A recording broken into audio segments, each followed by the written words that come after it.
Tripura tribal areas autonomous district কাউন্সিলের আসন্ন village committee নির্বাচনকে ঘিরে রাজ্যের রাজনীতিতে সমীকরণের নতুন মোড়।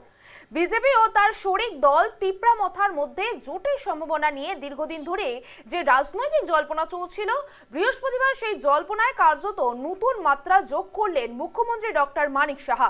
তিনি স্পষ্ট জানিয়ে দেন যে বিষয়টি নিয়ে দুই দলের মধ্যে আলোচনা চলছে এবং উপযুক্ত পর্যায়ে সিদ্ধান্ত নেওয়া হবে।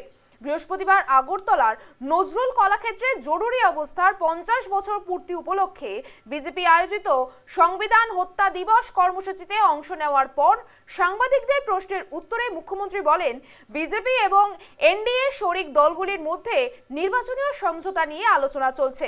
তিনি বলেন, অতীতেও ত্রিপুরার জোটসঙ্গী দলগুলির মধ্যে কখনো বন্ধুত্বপূর্ণ লড়াই হয়েছে, আবার কখনো সমঝোতার ভিত্তিতেও নির্বাচিত হয়েছে।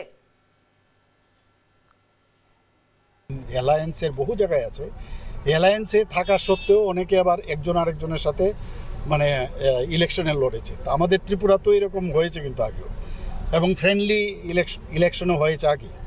তো এইবার যেটা হয়েছে তার মধ্যে আমরা যেহেতু এনডিএ পার্টনার তারাও অনেকটা আমাদের সাথে কথাবার্তা বলছে, আমরাও কথা বলছি। হয়তোবা এটা সময়ের অপেক্ষা, কখন আমরা আমাদের যেহেতু গার্জিয়ানশিপেরও বিষয় রয়েছে, তারাও ডিসিশন নেবে, ওনারাও কথা বলবেন, তারপরেই আমি বলতে পারবো।